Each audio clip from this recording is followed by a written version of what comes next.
Well, hello everyone.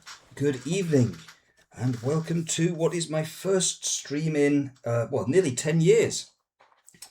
It's County of Fortune. This is a demo that popped up on my Steam recommended list a couple of days ago, and I've always really liked City Builder, so I thought let's give it a try. I started off a few minutes. And I thought, you know what, this would be really good to explore together as a group. So I thought, why not? Let's do that. So scheduled the first stream. Been saying I'm going to be do this for 18 months and have been mocked mercilessly for it. Thank you, Tristan. Thank you, Lawrence et al. So let's have a look at it together. What I'm planning to do is to just play through it for a couple of hours and see how we go. So hello, regular. Hello, Tristan. Hello, Lawrence. Um, let's dive right in.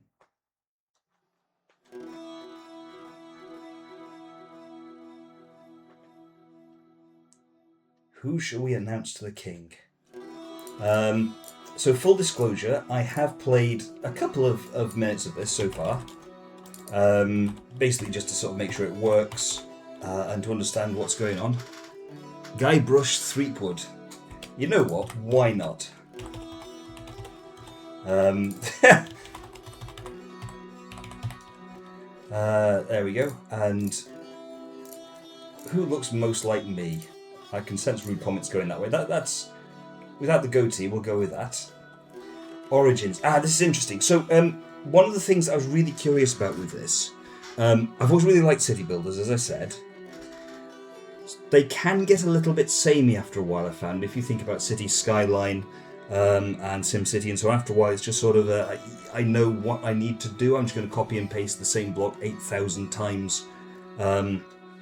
And you can do some really interesting creative stuff and so on, but without that objective, because you've kind of got through the main game loop,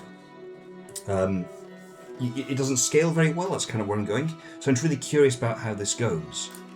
On the Origins, we've got three interesting ones. We could be a farmer.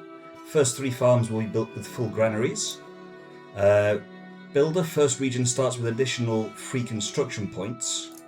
And diplomat, all noble houses start with improved relations towards you.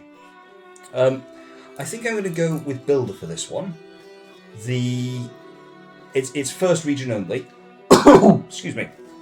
But I think this is quite important. And to be brutally honest, I don't actually understand how the stockpiling system works in this at all.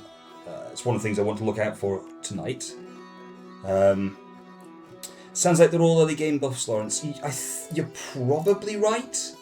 I'm just wondering how difficult it will be to improve relations and whether that starting boost will be hard to deal with later. But I'm thinking builders is the right way forward here, so let's go with that. Yes, I remember you now. I know you very well, but I temporarily forgot for convenience sake. What should we have? Coat of arms. I think it's got to be orange on black, obviously. Can't have anything different. Ooh, background colour. It's an orange on black. Orange on... Oh. Well. Orange on white, maybe? If there is an orange. Sure there's an orange. Or is this one of these ones where... That's weird. Tell you what, we'll go with it. Found noble house. It's the House of Mike. There we go. Thank you, Lord Guybrush of Mike. Oh no, that's a horrible name. Didn't summon you lightly. Good.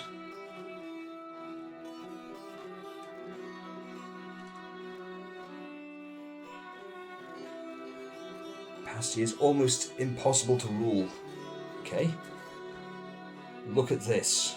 A kingdom. Suffering from success. DJ Khaled the King here. So I do wonder if this is going to be an objective to grow crops and feed the homeland. But I don't know.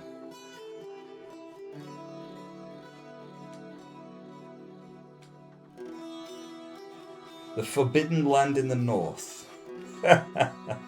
Oh dear.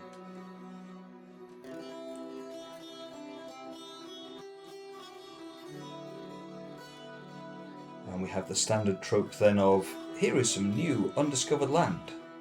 Go and colonise it. Thank you for trying the demo and so on. Okay, here we go. Excuse me. It's Lancashire. Yes, very good.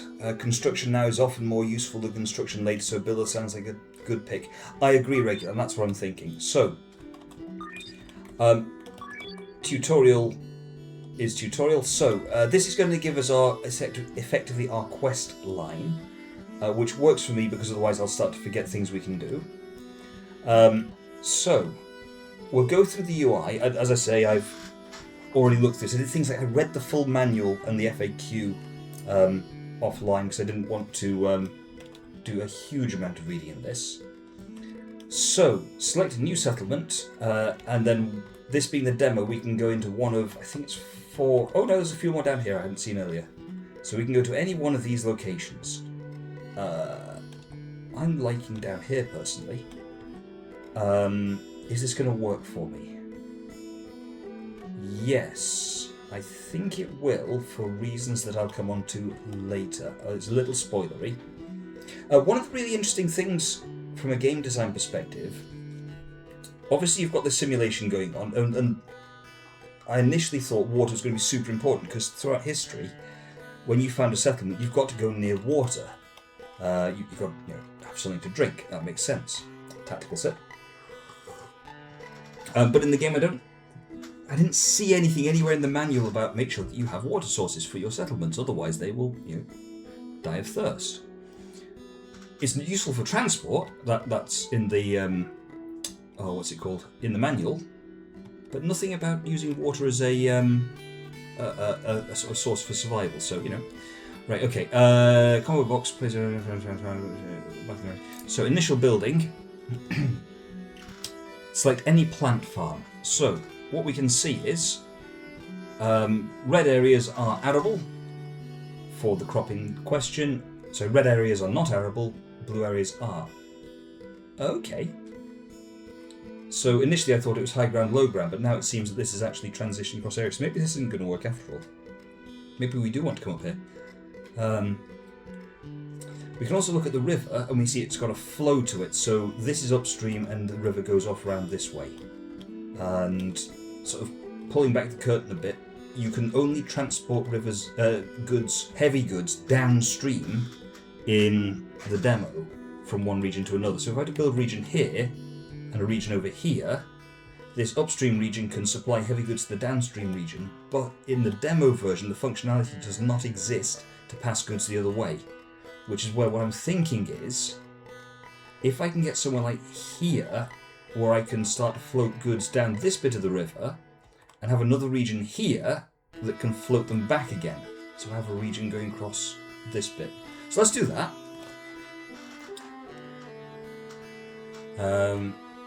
Hello, persistent. And let's ban that obviously bot message, if I can remember how to do that. Thank you. Thank you, Tristan. So let's go here. And what are we going to grow? Let's grow turnips, I think. It's just a good starting point. Chipping Camden. Okay. So, let's appoint a mayor. We've got a mayor here who can increase vegetable production as a bonus. Each mayor has a separate house. This is curious. We have our own house that we have a relationship with, which is not a, hey, you're one of us, therefore it's fine. You can fall out with your own house. It's kind of interesting. I wonder how that will play out later. The others are fairly obviously, hey, we've got these other houses and you have a distinct relationship with them. That makes more sense. For now, let's appoint Isabel Ravenscroft as a mayor and see what's going on. So, I'm going to jump slightly ahead of the tutorial and just talk through the interface as I understand it, and people can tell me what I've missed because I'm stupid. You've got your food that you can have here, your equipment. Equipment's helpful for building future buildings. Food is important for efficiency. Yes, persistent. It's a bit like Cities Skyline Medieval. The aim of the game is to build up an entire well, it's county, but we call it a kingdom. So you place individual settlements. So in City Skyline, you manage a settlement, effectively a city. Whereas in this, we're going to place down lots of individual settlements, and they're going to grow and evolve and level up to become, starting out with our however many houses that is in a pub, up to becoming some quite sprawling cities. So we're going to set those interactions between cities. But yes, medieval, I think, is the vibe it's going for. Food, important for efficiency. So I'm going to set our boiled turnips as extra food. If we look at buildings, I have a turnip farm, which is... I'm just going to go back and take that off again. It's 28% efficient, producing 22.2 turnips a year. If I increase the amount of food they get, the efficiency jumps up, and they produce more food. Jolly exciting. Population, we've got cultures. I don't know what that does. The manual references the cultures having different effects, and then it says things like you can get resistance to cultural conversion or increase cultural conversion. So I don't understand this one yet. I know it exists, but I don't know what it does. And then you can just get a general breakdown of the production and consumption of the area. And as the settlement levels up, we'll get more and more population types. I played up until I was able to level a city up and then a settlement up to a city and then stopped. So that's about as much as I understand right now. So let's close that and open the settlements window and switch to the buildings tab. It's going to talk me through exactly what I've just talked through. We can then, so up here you've got the settlement and then the region, which gives us a region summary. So at the moment we're producing in excess of turnips, but carpentry points we are low on. So that's going to drain these up here. It says, don't need stone yet, but let's found a stone mine. So, stone quarry. Let's close that menu. So, oh, that's annoying. Because you know what? We'll work with it. We'll roll with it. You go there. And then hiring a mayor. You grow cereals, you do clay work, and you do soap and chandlery.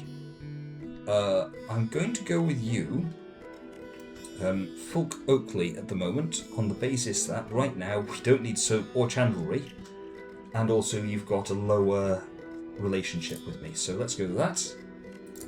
And then hire a mayor for the settlement, done that. Place a logging camp and hire a mayor for that. Yes, let's do that as well. Logging camp. The singularly easiest building to place because there's logs absolutely everywhere. Now, let's just go here. Nice and simple. Resources together. Auto-saving. There we go. Hiring a mayor. Cattle and sheep farm. That's good. So, cereals aren't going to be a thing for a little while. Set turnips. You've got them. Set turnips there as well. Okay, and then building roads. So roads go from any city centre to any other city centre. Now, where's the city centre? There it is. If I press shift, there it is. If I press shift, you'll notice this road suddenly snaps to a diagonal rather than a more orthogonal thing. In the sort of blurb on the Steam store, it says that the road will follow the terrain of the map. Now, I'm not saying it's not. I'm just saying those look very sort of orthogonal and diagonal directions, rather than being a more sort of organic, I'm following the contours of the land, etc. And then open the road traffic and read these tooltips, just going to whip through that. So what this is doing, and I think this is a really interesting way of doing roads, rather than, oh, here's a road, there's a road, it's got to be the right size, the right width. This says, hey, you've got a road. If it's not used enough, it becomes overgrown and starts to become derelict. You've got to maintain it more. It's more expensive to maintain. If it's overused, it starts to crack and break and buckle, and you have to spend more maintaining it. So you've got this nice green zone in the middle of sensible road usage, which I personally find that's really, really interesting. And then we're going to hold F and wait for our little vendor man here, who's just carried a whole load of turnips all the way over to Farnsfield from Chipping Camden. hover over the free construction points. So, this then, you get carpentry points, which allows you to build buildings. He's a big chap compared to the buildings. You are not wrong, Tristan. Look at him, he's a giant. Big lad. But also, we can see that the road has got some more traffic. So we can see this is now updating. I can't remember what this was a second ago, someone will tell me, I'm sure. But in theory, that's gone down ever so slightly because we're using the road a bit more. Also on the map, you can see this one here, which hasn't been used yet, is a little overgrown, a little tangled, a bit speckly. Whereas this one that's now being used a little bit is quite solid. What was I saying? Oh yes, construction points. So you get carpentry points, and the manual talks about stonemason points as well, which you need to build buildings. So that's your limiting factor. You can't just keep stomping out buildings and roads. You've got to earn them, in quotes. You've got to produce the materials. That makes sense. This is the bit I always forget about in this kind of game, is I keep slapping stuff down. I have to wait 5 minutes for everything to catch up with me. But you get some free construction points to start up with. So, Carpenter's Guild, farm settlement with a new crop in the same region, hire missing mares, attach everything together with roads, get to efficiency in the Carpenter's Guild. So, here's my logging guild, and naturally, if we look at the Carpenter's Guild, they are going to require logs, and I'm just going to place them back here. Not completely out of the way, but I'm not trying to do anything too fancy. And there's my road, and clay pit, stone quarry, potash works, logging camp. Ooh, who's the mayor of the logging camp? I'm going to replace you. I can't do that. I was going to replace you, but I can't. Apparently it's too much of a detriment to the relationship with houses. Oh well. We'll work with pottery. Don't need that skill right now, so congratulations. You are now a mayor of this town. And another foodstuff. What do we think? We've got... Oh, hello. 1 harvest, 2 fields. For several seasons, Chipping Camden has lent tools and workers to aid the harvest, while Farnsfield has shared grain and advice in return. Now a new idea takes hold to gather part of the yield together in a single shared harvest. Shared granary, shared labour, shared trust. As the time approaches, people begin to wonder what such a step might truly lead to. Put the tools of Chipping Camden into every hand and let the harvest follow its way of working the fields, or let the fields be tended under the guidance of Farnsfield, so that its way of growing and gathering shapes the harvest. So, converts 20 residents of Chipping Camden to the Grafeners, or convert 35 of Chipping Camden to the Eastfolders. Okay. So cultural conversion. So right now, Chipping Hamlet is green. So I can make them more green or make them purple. Regional production bonus. Oh, okay. So if I understand this right, and I might not, communism. Ayam was the plague village. Eh? If I understand this right, then the regional production bonus applies, so as we grow those crops, we get a bonus. So it's a turnip farm, so I'm going to go purple with that one, so let the fields be tended and see what happens there. Let's have a look. Let's try and remember where the culture screen is. There we go. So, that's our... Here's the plague... there we go. Oh, that's an awkward name. Okay, so that's our cultural distribution. 2 plus 2%. Each culture provides a production bonus to selected products across the entire region. The strength of this bonus depends on the culture share within the region. Okay, so if that culture's got that share, then we get plus 2% to those things. Right, got it. So, okay, so 2% to cabbage growth by purple. Okay. I am instantly going to forget about that. What are you missing? You are missing turnips. Are you making turnips? You are. Ooh. Why is... Oh, he's on his way. There we go, it's just a timings thing. What's he doing? Another food stuff. Cereals, it turns out, are later things, which kind of makes sense, I suppose. You don't just eat raw cereal, boil them, whatever. You've got to actually bake them properly, etc. So we've got turnips, lentils. I'm thinking here for the crop. I'm thinking that beans. We can grow beans. Eam is a real village that isolated itself during the Black Death, even as half its population died. Oh, okay. Yeah, interesting. And I've got one of those in the world. No worries. And Alton famously got some towers in it. Alton Towers. You may have heard of them. Okay, so what do I want? I want. What mares do I have? I haven't got any that do specific food productions. Okay, so right now then, let's just go with basically. So yeah, I can't do more turns. Let's do beans because I can do beans, and then hire a mare. You're no good for this. Minus 44%. Oh, decreased plants material processing production. Oh, that's not good. Increased animal husbandry.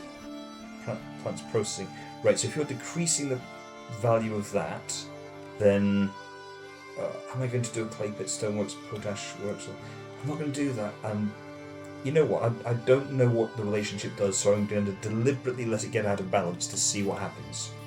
So I'm going to put you in there because you're not going to use that, which means your debuffs are not going to affect our work. Okay, and you're producing beans, so mashed beans as a produce, and let's connect you up to our network. And then I'm just going to give every single one of these settlements every single foodstuff, because that's going to increase our efficiency. Right, so Carpenter's Guild, done. Plant Farm, done. Hire any missing mares, done. Connect settlements, done. Reach 50% efficiency in the Carpenter's Guild by supplying 2 different recipes to it. Are you my Carpenter's Guild? You are. So I'm just going to wait for the chap to deliver our giant food carrier. Can I swap mares over? Yes, regular. I can move mares around. I can do things like that. I can replace the current mare with a new one or an existing one. But doing so carries a penalty. I kind of get it. Kinda. If we're honest, if we think about our sort of professional lives, we tend to get a little bit shirty if we just get randomly moved around too much. We don't like it. So I understand that being a negative. And obviously if you just get sacked, that's a big debuff. We're talking minus 170, 164. I suppose in fairness, these are relatively minor negatives, all things considered. But they are still negatives. Right, let's watch our... Let's speed up time slightly. Oh, yowza. Let's watch him go. Here he goes. Yoink. What are you delivering? A vendor, returning with no load from Chipping Candom. Ooh, that's interesting. Every other menu, if I right-click, it closes. These two, it doesn't. I feel like that's a... Ooh, look. It's horse and cart. That's nice.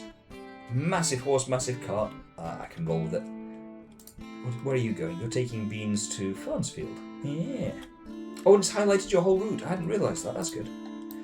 So yes, the right-clicking. I was expecting it to do a little bit more, closing of windows. 'Cause, yeah, if I open this... that's another thing I find really annoying. If I open the city view and right-click, it closes that. But not from roads. I've got to close those that way. It's a small thing, but you know. Okay, so let's speed that up a bit and wait for the vendors to move foodstuffs around. There we go. So, last one. You're in time. There we go. Right. When sufficiently zoomed in, you can display the settlement overview. Ooh.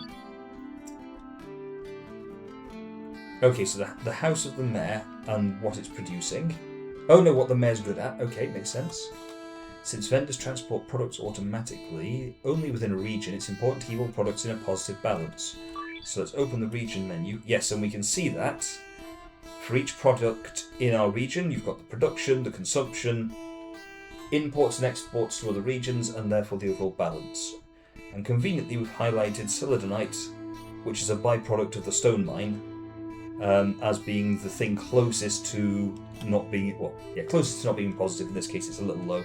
We don't care about this because we're not using it, but if this was logs for the sake of argument, that'd be a good indicator that we need to get more logs. Politics, not available in the demo. Fair enough. Also, in this region, settlements 5 out of 8. At the next level, we get 1. Okay, so in this game, both the players and the regions have a sort of experience point system which allows us to grow and to get bigger. So we go settlement. Okay, fair enough. Settlement region.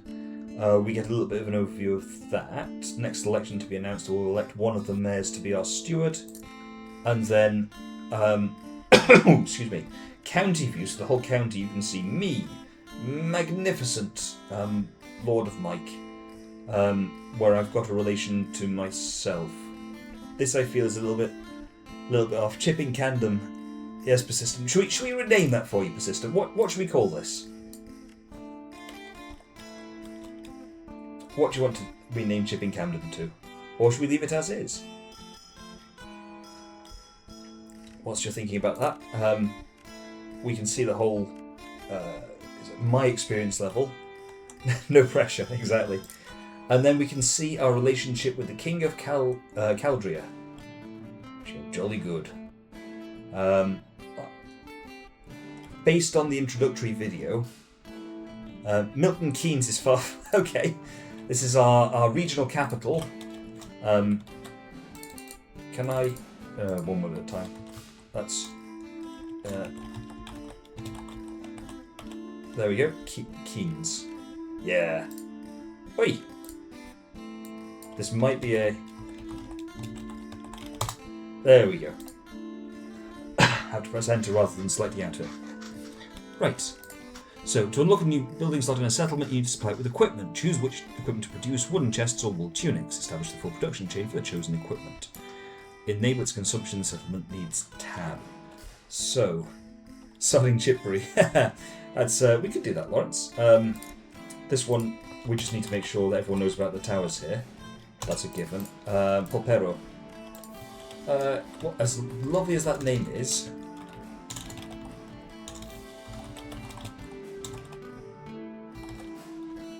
there we go. Sodding chippery. Right. Ooh, there we go. So, full protection chain 4.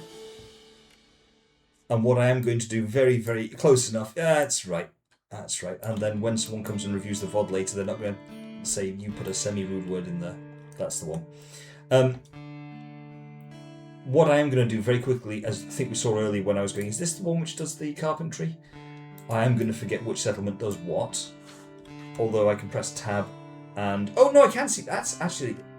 I had not realised that. That's good. I like that.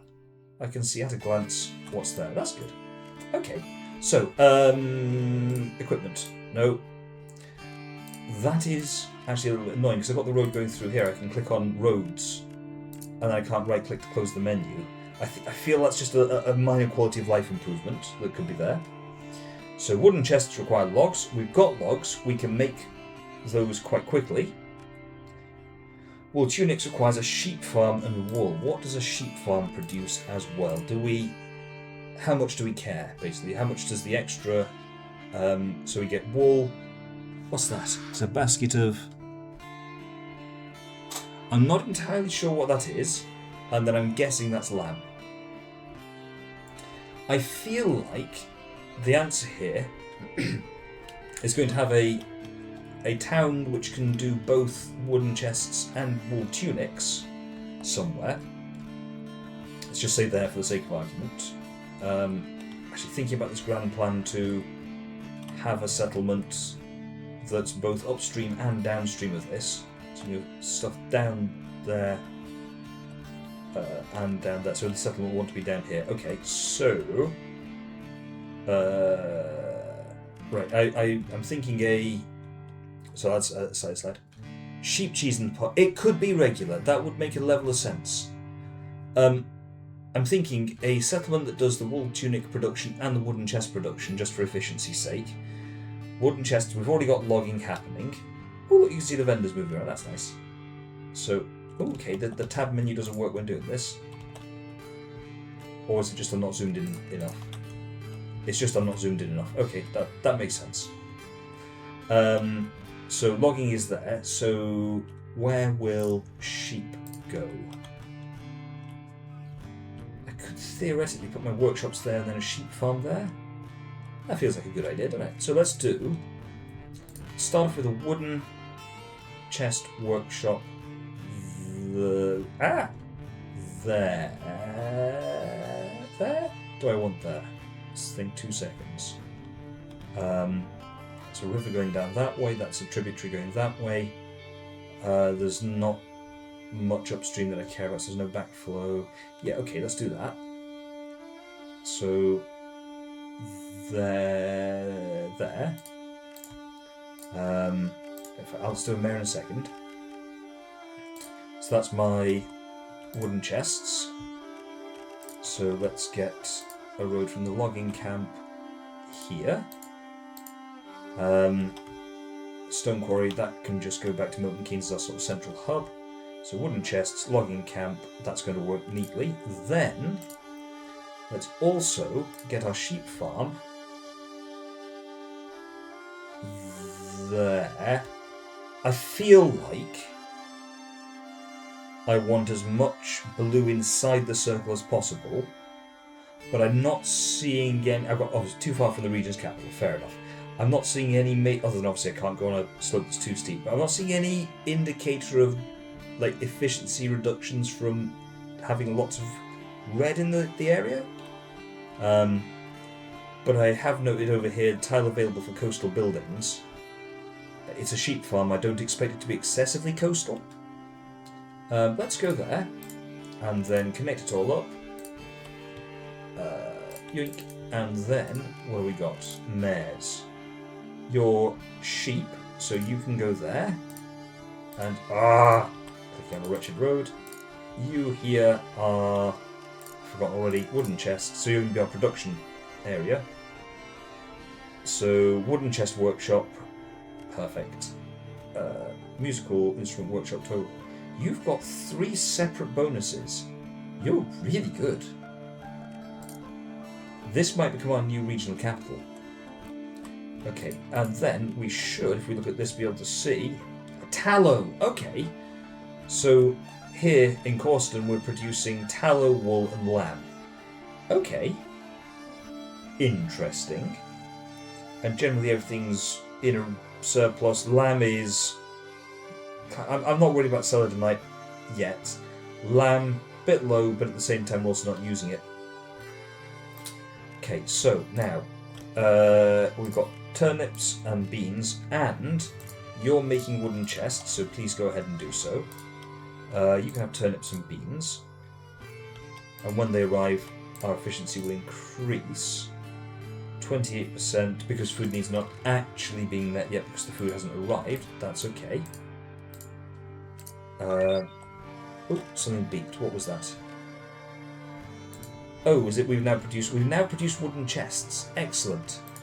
To unlock advanced production, you need to level up a settlement and attract wealthier people. Fulfill all consumption needs in both the food and the equipment categories. Called it. Click the level up button at the top of the settlement window. So, once we've got all these and all these fulfilled, we can hit level up. Okay, makes sense. Ooh. Road. Make capital. Okay, so we can move our region capital around as well. So what happens? Because Milton Keynes is currently our regional capital. Lol. Thank you, persistent. Does that mean that if I were to move region capital to Shodding and Kipbury, that Corston would make a new region because it's too far away? And vice versa. I mean, Corston, the regional capital, does Shodding, Kipbury, Sitbury. I'm regretting this one, Lawrence, not going to lie. I think I've managed to self-snipe. That's how clever I am. words. Sorry, yes. Is that going to cause that to... Let's try it, see what happens. Oh. Cannot move the capital distance between Causton and the new capital will be out of region range. There we go. Lawrence blames regular. We blame Pete around here, Lawrence. Come on, you know this. Okay, that's interesting. So, what you said about? No turnips, no beans. Okay, that's just going to take a moment. This vendor is taking turnips to Causton. Perfect. And this guy's going home. Okay. So this road here, how's it looking? 99%. Okay, so it gets faster as well as the road gets better.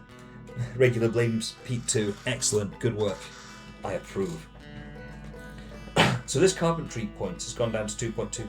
What was it earlier? Let's have a look over here at this road. 2.9. 2.2. Yeah, so as we get yes, okay, so as we get a more well-travelled road, that improves. That's good. That's what I thought was happening. That's good to know, though. Good to know I got that right. Right, so the next thing I want to do is... What are you producing? Turnips, beans. So you're producing turnips. What if... Are you good for anything else? You are buckwheat and beans. That's it. I might not have picked the best location. Buckwheat. Okay, we can make buckwheat. We can make oats. What are you good at? Turnips, beans, chickpeas. Chickpeas. Can we do chickpeas? No. Lentils. Lentil, bean, cabbage, chickpea. No. So it's buckwheat and beans, but we're already making beans.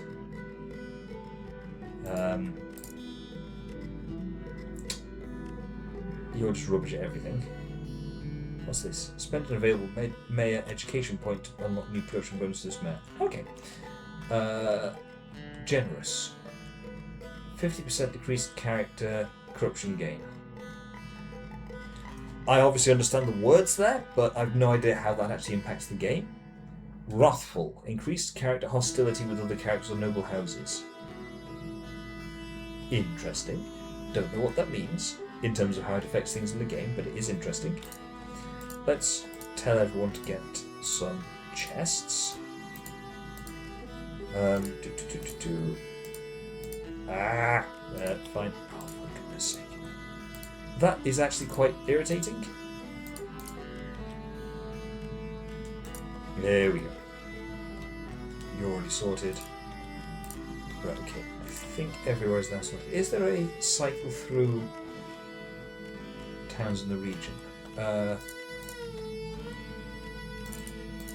Okay, I can do that. It's a bit inconvenient.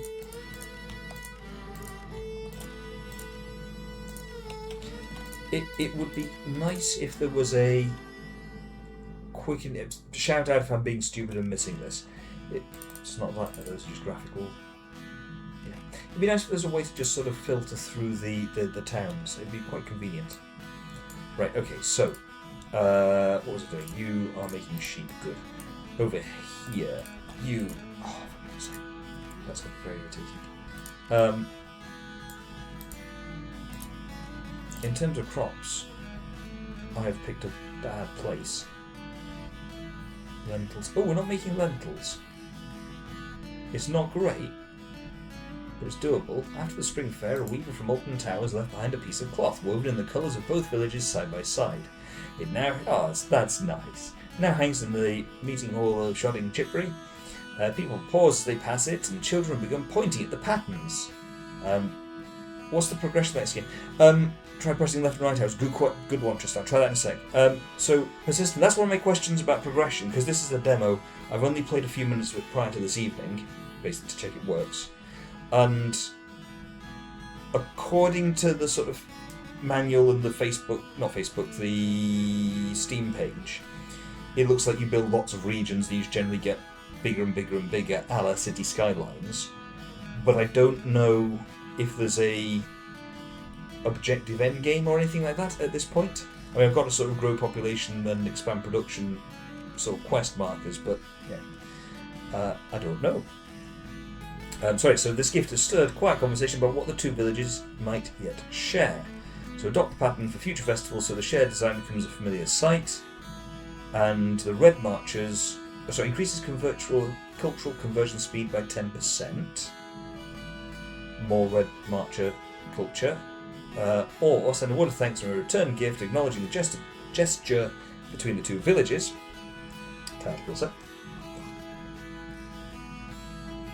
Okay. And the two houses have better reactions with each other. Okay. Interesting. What do we think? Increased cultural conversion? Or mutual relations between the houses? I can't move that window. The game is paused for me to make the decision. I can't move around too much, but it's Chipping Sodbury and Alton Towers, which are... That's Milton Keynes, Chipping Sodbury there, Alton Towers. Okay, so it's yellow culture and purple culture. That makes sense, which it says on the screen. Helpful.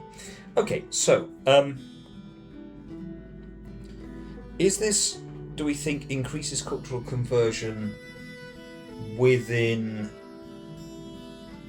both by 10%? Globally by 10%? Just one of the towns by 10%? I think those relationships currently look relatively neutral, and I don't think it's going to have much significant change. So I'm going to go for the cultural conversion one for now, just see how that goes. Okay. Let's press fast forward just to let things catch up with us a little bit. And then I was going to build... Okay, so it tells me what I cannot do. Okay, so looking at the production levels, so you can do... So we've already got beans and turnips, I already assessed that, so lentils. It's not a huge quantity. Can't do cabbages. Already do turnips.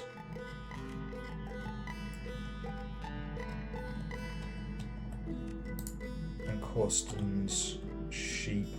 Have I already done beans? Yes, beans, turnips. I be very, very dozy.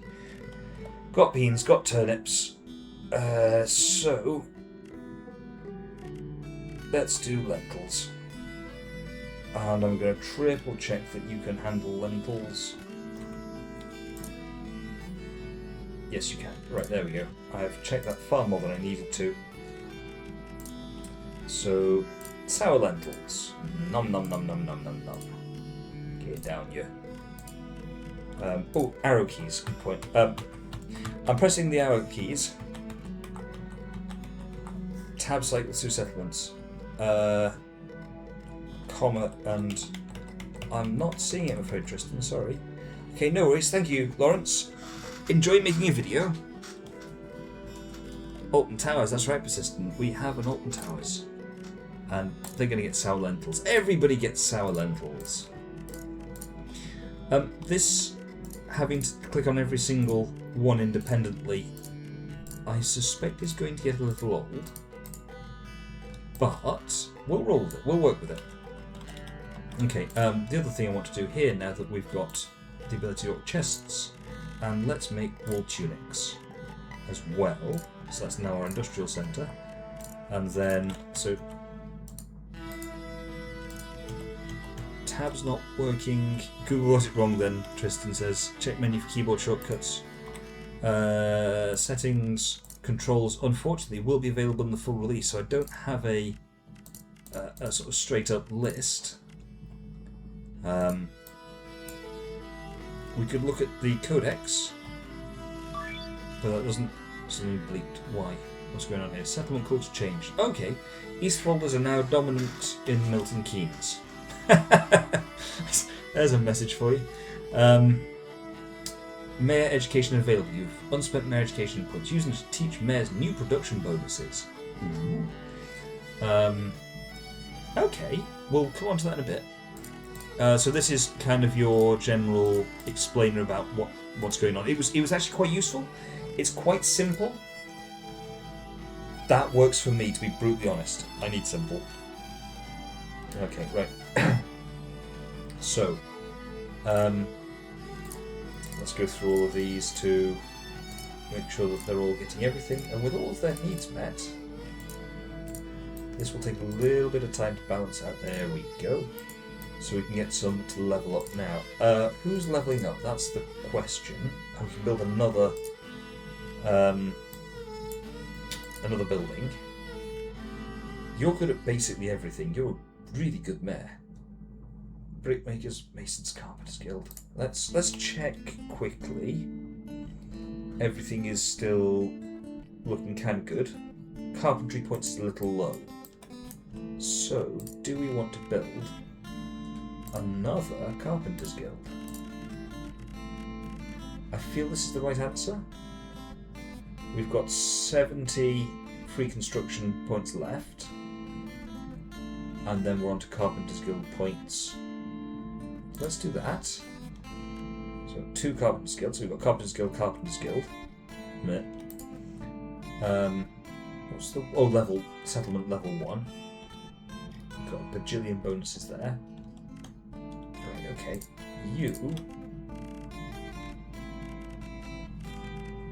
We've got a bunch of... I want you to be a cattle farmer as well, but that's locked when any settlement on the map reaches a higher level. Okay.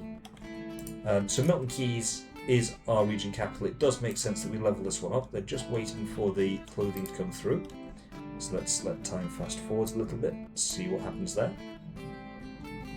So our industrious little vendors, there we go. Oh, look at that go. Right, and level up. There we go. To continue developing your county, you need to found new regions in places with new resources and transport the resources between regions. Z opens the Codex window. The Codex contains detailed explanations for all game mechanics. Read 4 trade topics: trade, land trade, river trade, and trade routes to learn how long distance transport works. Then found a new region is our next task. So this is where I'd stopped playing previously, and I don't know, I've flown through it a lot quicker. A lot less exploration. So trade allows you to transport goods between regions. Jolly good. You need a market. You go by land or by river. By land, you require a marketplace, and a settlement can be anywhere, but the settlements must be connected to each other by a road, so a great long road between regions. Heavy products cannot be transported by land, they have to be floated. You can build a raft port and float things downstream on a road, on a raft, or a harbour, and you can get boats to sail up, or I'm guessing it's sail up, although given how... On this river, yes. On this tributary, no. But it's a game, we can roll with it. Sail up against the... sail up in both directions. Go against the current. Why don't they just build a truck? Absolutely persistent. We should upgrade their technology by about 1,000 years.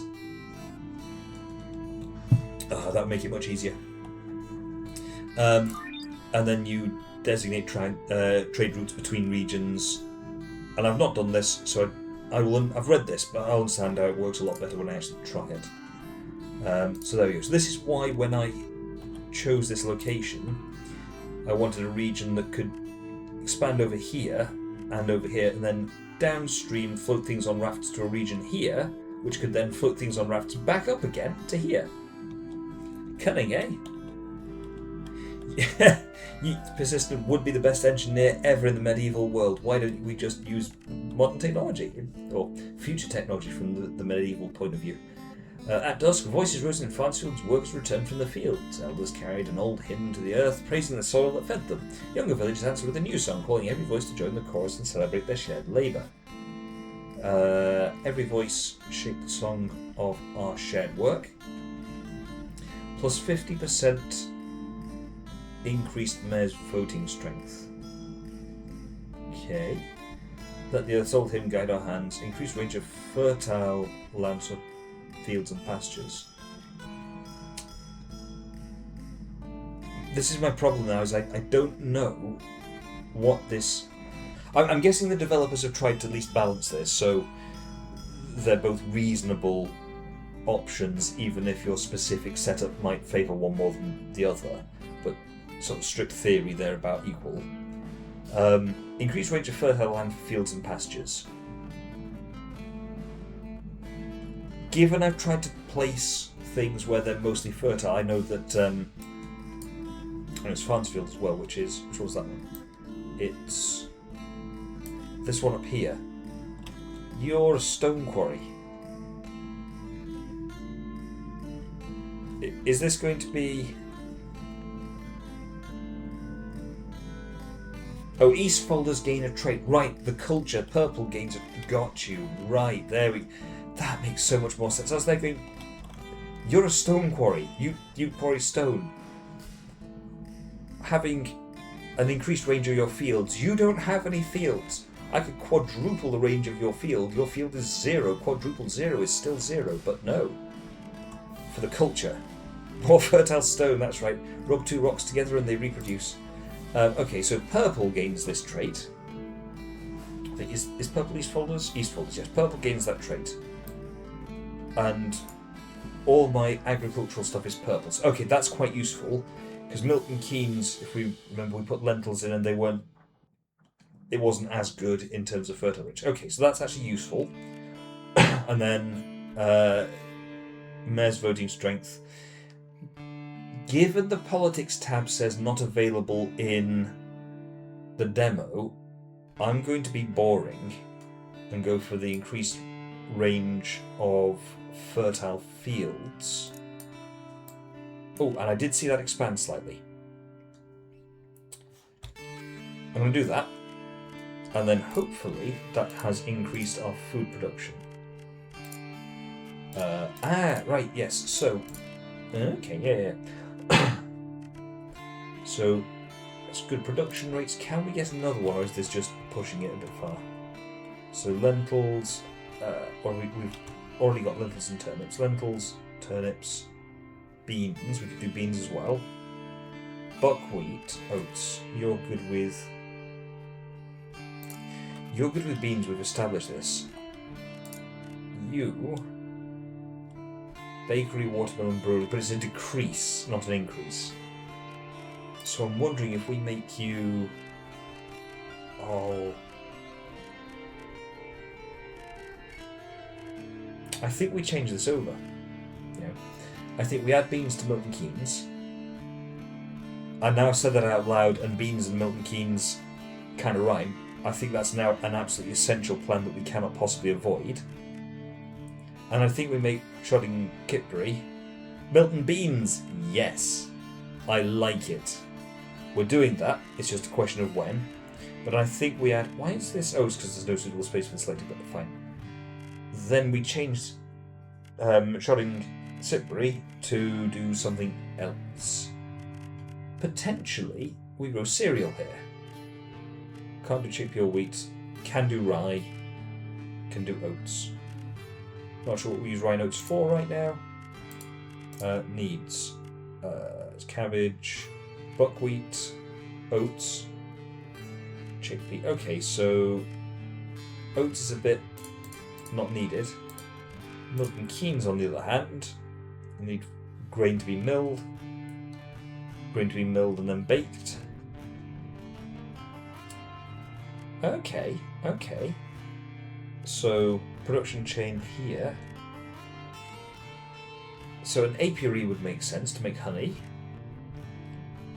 Wheat farm, rye farm. Okay, can we make wheat and rye here? Apiary, yes. Wheat, no. Rye, yes. Let's make a rye farm. Let's demolish the bean farm there. Yes. Milton Keynes then gets a bean farm and becomes Milton Beans. There we go. Change the name. I've done it. Done it persistent. There we go. Right. Milton Beans. I mean, in fairness, I wasn't expecting this to be the world's most sort of straight-laced playthrough. I was never expecting Milton Beans. Okay, so the apiary producing honey makes sense. I want to just say yes and call it good. Okay, right. So, current region has access to stone deposits. Found a new region. I feel No, before I build anything, I was going to say, I feel like we're a little low on... I'm waving my hands around as though that helps, because I haven't got a webcam on. I feel we're a little low on carpenter points. Let's check. Current consumption, printing balance, carpentry points. Oh no, we're doing quite well. Okay, let's let those accumulate for a little bit here, and then let's think about our new region. As I say, I want it down here. Is this clay? That looks clayish. I should say, I really do like the visuals of this. I feel the specific region's a little busy, but from a gameplay perspective that makes sense. But I actually really like the visuals. Like, you can clearly see the tiles, but it doesn't feel too artificial to me. Like, it's a game, so I accept there's going to be some level of that, but it just looks pleasing. And you can quite clearly see what's going on with your forests and your plains and your water. Assuming that is a clay pit. Obvious way to find out. Clay pit. Clay. It is clay pit. You can clearly see that. You know, as you zoom out, it's... okay. You've always got the problem of getting detail at zoom. But I do really like that. Stone. There's some stone. I'll be honest, the stone doesn't stand out as well. Obviously, there's some there. Doesn't stand. Is that stone? I think that's stone. It looks like stone, doesn't it? That's a guild. Stone quarry. That's not stone. Interesting. Potash works. It's 90% chance that I forgot what a potash works is. That's interesting. If that's not stone and it's not clay, what is it? Clay pit? No. Logging camp? Obviously not. Potash works.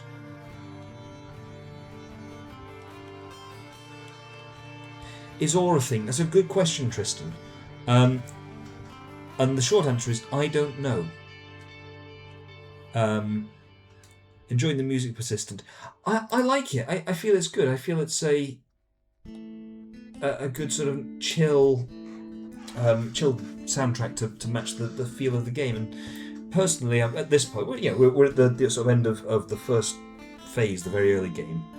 So far, I'm enjoying it. I am still a little worried about scaling, because at the moment it's just build more buildings, just build more buildings, and that natural colony sim issue of just stamp out more. So it's founding a new region. I'm going to have to do... Well, let's actually do it whilst we're talking. Found a region by building a settlement sufficiently far away. Fine. Make sure that access to clay and a suitable location for a raft port. Now, let's just make sure I can actually build a wooden bridge over here. Ooh, game's frozen. Oh, no, that's just me being silly. Okay. Yes, I can build a bridge there. I'm aware there's a limit to the length of a bridge, and if you're not careful, you can soft lock yourself. Okay, so I can't click and drag, click, and then... Right, okay. So is that too long? Too deep?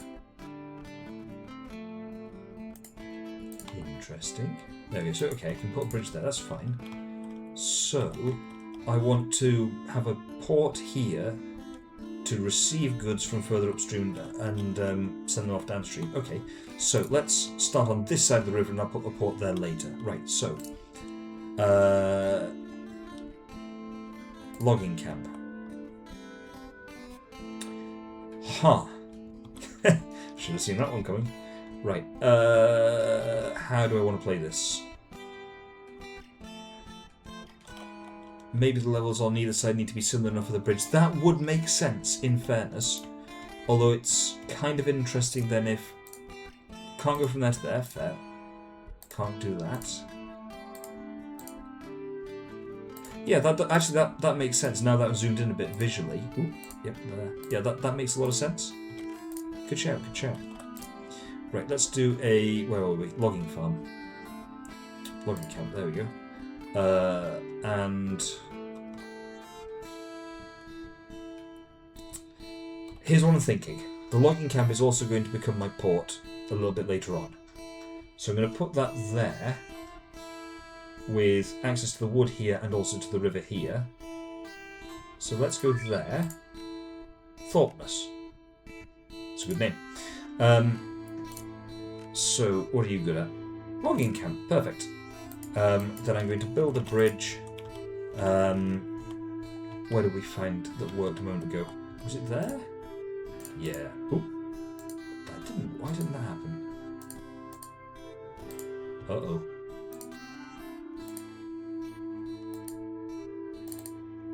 Interesting. Is that too wide, perhaps? If it is, then we may have a problem. Uh-oh. So I need access to clay, and there's my clay pit. If I can't get across the water...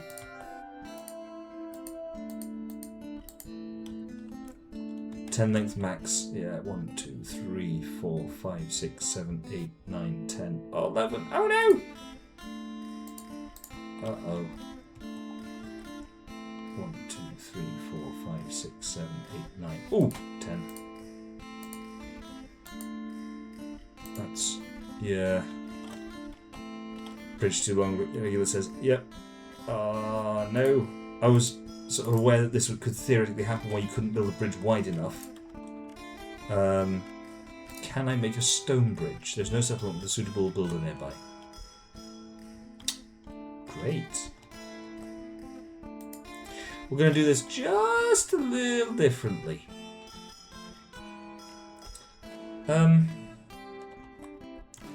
Can we be super down? 2, 3, 4, 5, 6, 7, 8, 9, 10. Yeah, no, that was being very says on the left. Oh yes, so it does. Thank you. Yes. Good spot, thank you. Yeah. And then you've got your angle inclination declination, good shout. Yep. That is unfortunate. Because down here's going to be fine, isn't it? Obviously not that exact spot. 13, or maybe not.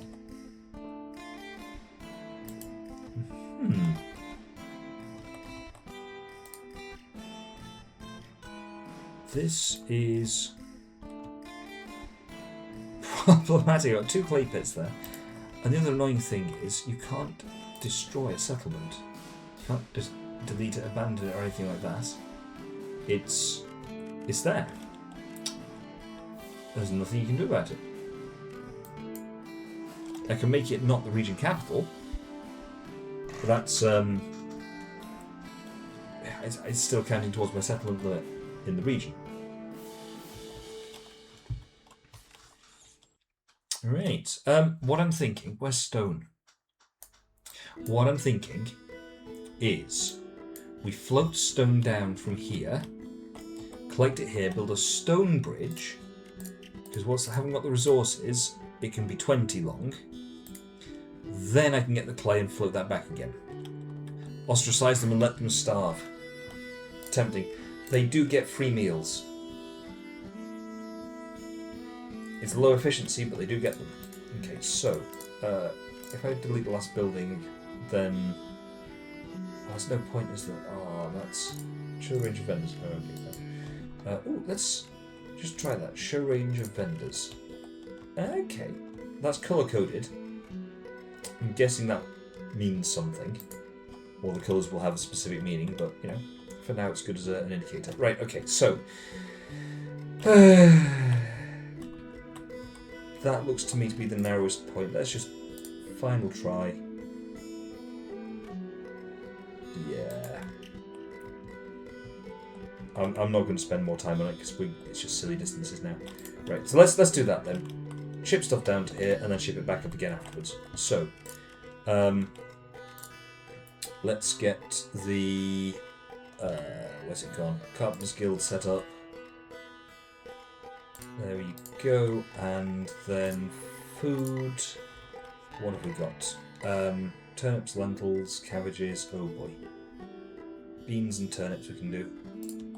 So let's do turnips again.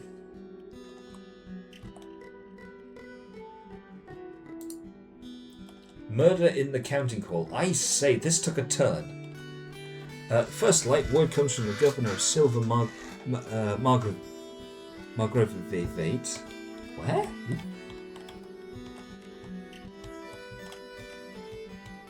Where's Silver Microfade? A wealthy merchant tied to a noble house entrusted in EM is found dead in the counting hall. Whispers of wider disputes stir as the council waits for the names you will appoint. Okay, so we're going to set up a court. Right, so if I just empty chair them both, we've got a 40% chance of a successful event resolution resulting in increased reputation with the noble house, 60% chance of it going wrong, decrease. Okay, fine. So, who's going to lead my investigation? Ferris Jaeger, with a name like that, you're a winner. But, right, what have we got? Contribution of the character to the successful event resolution, -7%. No. And then... Okay, so earlier we saw some of the mayors have got 2 traits. And it looks like these are then the 2 traits listed and their effect on the proceedings. And how that's going to affect. Okay, that makes... Let's just sound check. 13. -7. 5. 5. Yeah! Okay, so I can appoint... Looks like... Are those any mares? I feel like it's any mares.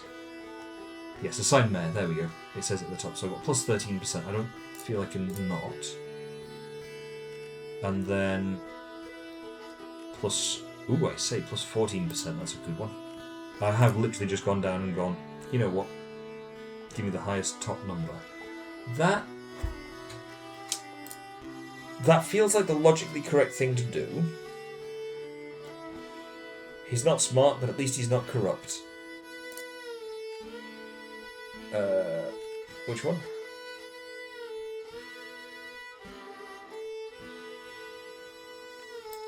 Not him. Calm. Deceitful. Deceitful? Oh no. Pharisee hinders the investigation. Generous, obedient.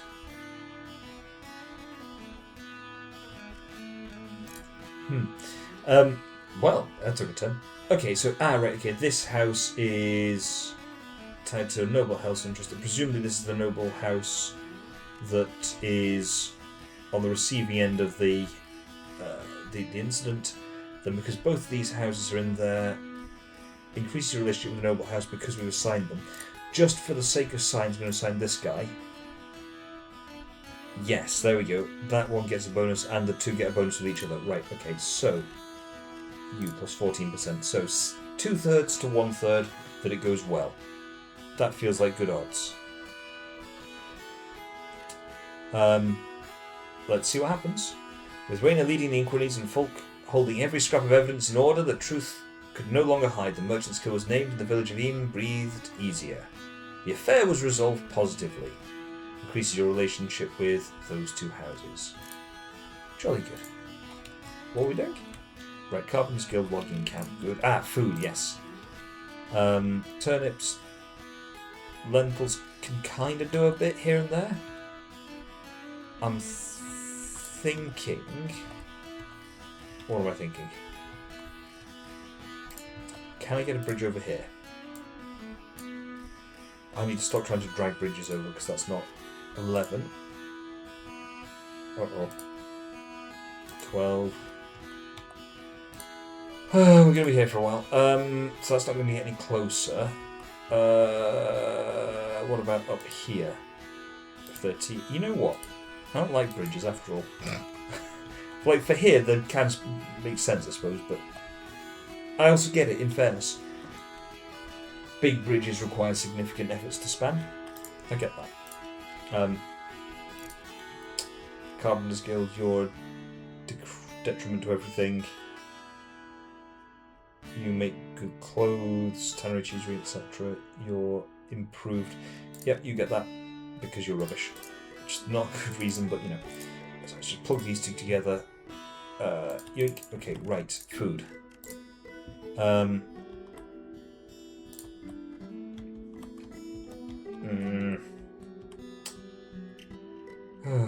Let's see. If I fit a building, a thing there, then the next one will logically goes here. So I'm inclined to spread out a little bit. Am I pushing it too far? Just going to go turnip. Yeah, let's just go turnips and beans again. And with some coastal tiles just in case. So there we go. Turnips, and then you can add beans in later. So your mare is going to be decreased clay.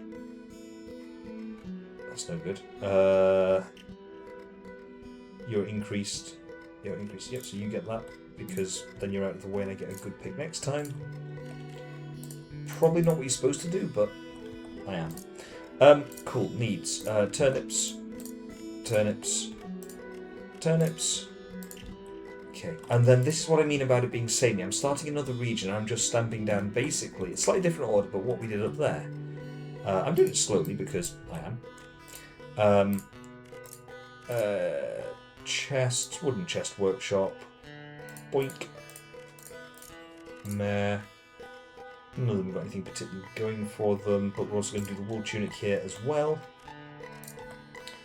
Turnips, road.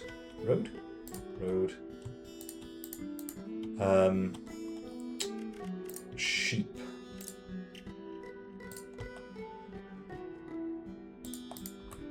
Oh, no, why did that not... Too far from the capital. Aha! So, what are you making? Carpenter's Guild. I'm going to make you the capital, because it's a bit more central to where we're actually proposing to be. Sheep farm. Yoink. You can see this very quickly becomes a... Ooh! That's useful.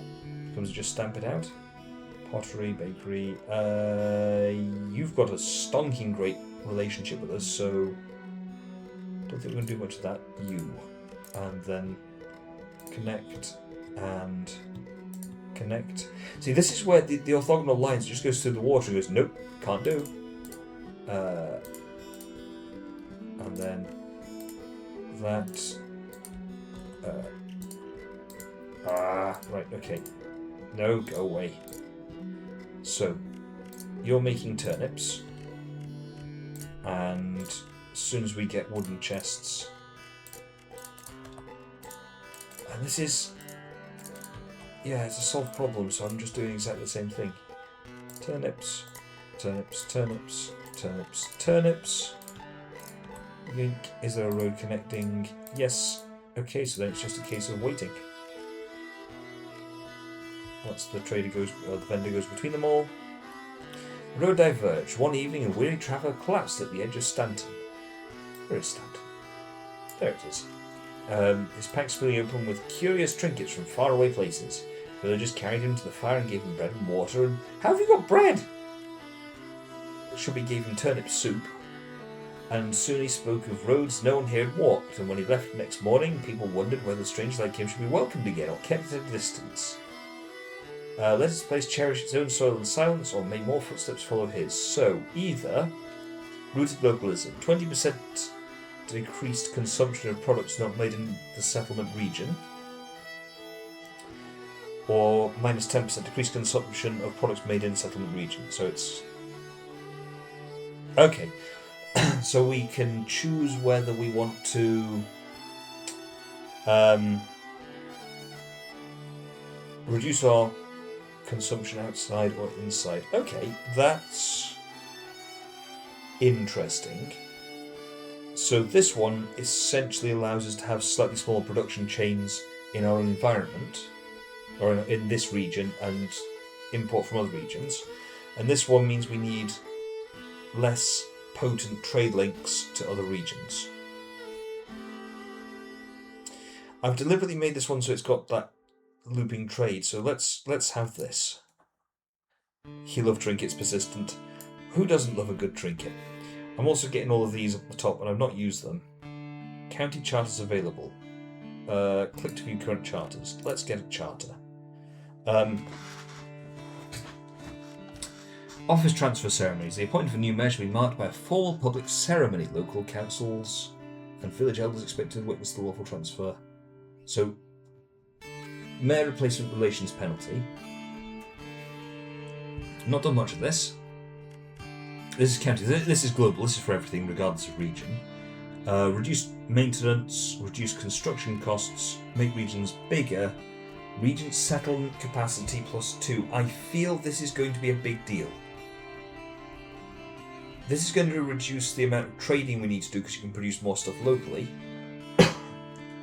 But honestly, I feel that the buildings and roads maintenance is... now, is that going to be a kicker? Because once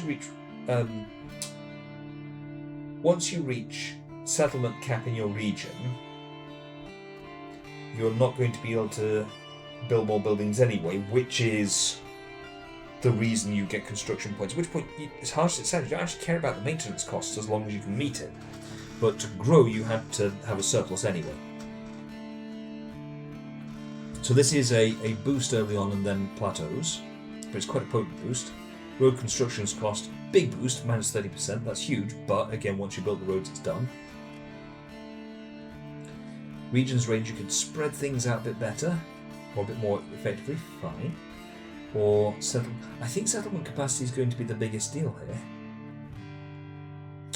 Although, mayor replacement relations, if there comes a point when we have to optimise by swapping mayors around, that's going to damage our relationship with the major houses. Oh, excuse me. 2 seconds whilst I take a tactical sip. There we go. So if we have to optimise things by moving mayors around, that's going to be hugely powerful. But this one allows us to have bigger regions, which means you can do more stuff in the region. If I knew which of these two of... I feel that these are good boosts, but they're sort of very transient. I feel these are the long-term ones, and I'm always thinking long-term rather than short-term. Just ask Lawrence and Tristan about my Factorio habits of building big, so that it's future-proofed. Which I definitely don't do that just to wind them up. Who would suggest such a thing? Anyway, if I knew whether I'd be rearranging mayors or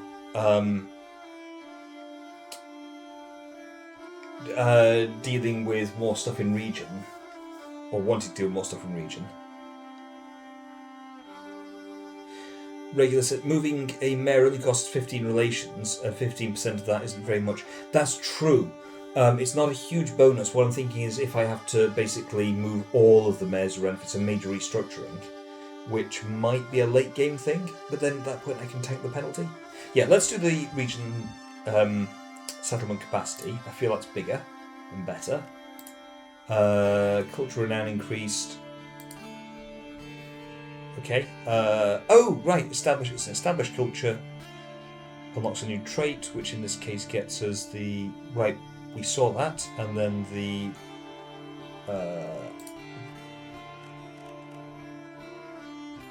the other one? Oh, down here. Yep. That's the fields as well? Oh, that's the fields. There we go. Decreased consumption of wheat products made in settlement region. Okay, so we want more... So... these two yellows and I've got to be careful about that, talking about the yellow culture. The culture which is represented by yellow on the map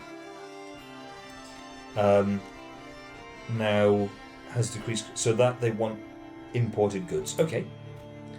Settlement culture changed. You have now turned to the culture represented by purple.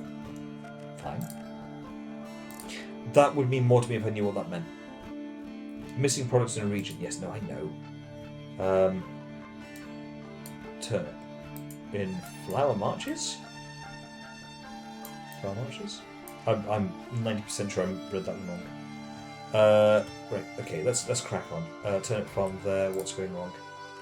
Buildings, you're producing...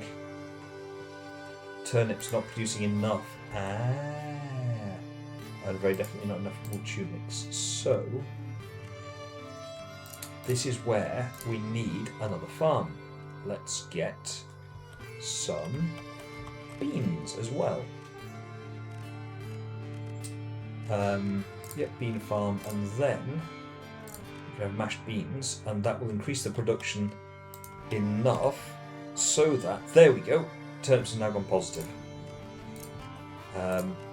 Interesting. Am I being too pushy with this, trying to get this going too fast. Maybe logs. Insufficiency of logs. But that efficiency will creep up. Cancer on the first stream. Yep, exactly. Yeah, GG. He said a thing. It's all gone wrong. Oh dear. Shocking. New steward elected. New steward has been elected in a region. Isabel Ravenscroft. Okay. Congratulations. Next election. Oh, in 4 years. Okay, fine. That's it. Show region borders. Automatically select various region. Okay, fine. She's won with nearly 2/3 of the vote. Fine. Alright. Congratulations to her. Missing products. Yes, we know that. And then Mayor education available. Yes, let's do that. Aha, spend an available point. Increased vegetable production. Ooh. You're making turnips and beans. Let's do that. And that mayoral bonus then suddenly shoots that right up. There we go. And so suddenly for this region, wool tunics is down, but that's probably because we're not making any. So if we make wool tunics here, or are we missing beans, wool tunics? Fair enough, you're making them. What are you missing? Beans, wool tunics, and yeah, okay. So let's fast forward a bit, let the vendors move around, sort out some of the needs. Beans, you're all good. You're all good. You're all good. You're missing beans. You saw arrows on the top of that view. They're on the settlements too.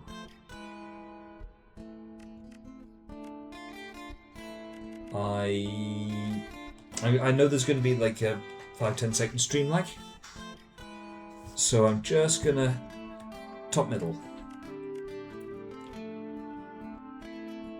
There's arrows here to level up. There's the under the dates and touch the right. Oh, those! Yeah, there we go. Thank you, Tristan. Good eyes, good spot. Oh wait, hang on. Is that what's that doing? So it's going through the hamlets, then to the region view. Hang on, Silver Margaret. Where is that? Oh, that's the name of the region. Right. That makes more sense, because it was mentioned in the event earlier. I hadn't got a clue what was going on. I decided it was just some faraway land. Got you. Saw them in the region view initially. Good spot. Thank you. That's genuinely very helpful. Thank you. So down here, we're now everything in balance. Good. And then up here, everything in balance. Perfect. Right. Okay, so what I want to do is I need one more foodstuff. Chickpea, oat, buckwheat, lentil, or cabbage.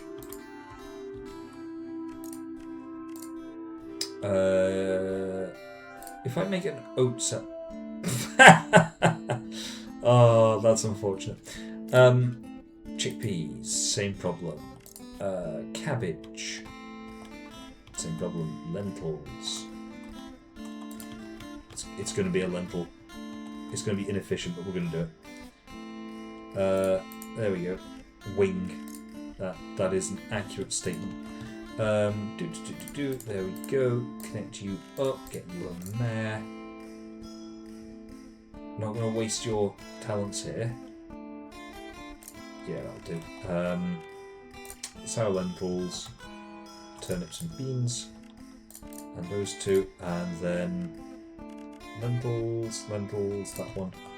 So that's three, right, okay. Just go along and click every button. And I know I could use the arrows, now that you've pointed it out, but I'm not going to. Okay, so you are going to be... Where is our capital? That's the region capital. Am I going to make you... Yeah. Am I going to make you the capital? Yeah. So once the lentils get here, so let's Fast forward. What have I done? Fast forward. There we go. Why are the vendors not moving? Paused. Oh, spacebar pauses. Did not realise. There we go. What's interesting is up here, I can see it says 1, and then press the fast forward button, it goes to 16 times. But it's still paused. That's good to know. And I'm now going to absent-mindedly press spacebar odd moments absent-mindedly. The splitting roof. Yesterday it stood proud above the square, but after a night's rain, the Guildhall roof sagged and then split. The council in Corston... Where's Corston? Corston's up here, isn't it? There it is, Corston. The council in Corston inspected the beams and declared the builder had done everything according to the rules. Still, the townsfolk grumbled that the seals and papers mean little when the craft itself does not endure. Fair comment. I feel this. I feel this is because I work with the civil service.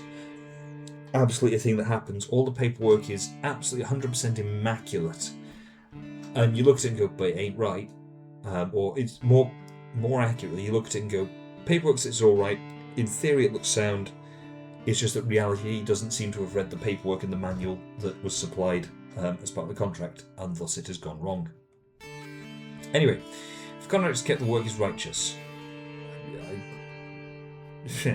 Minus 50% decreased effect of corrupt mayors.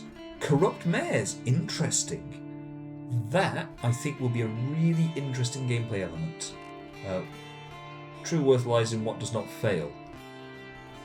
40% decreased building maintenance.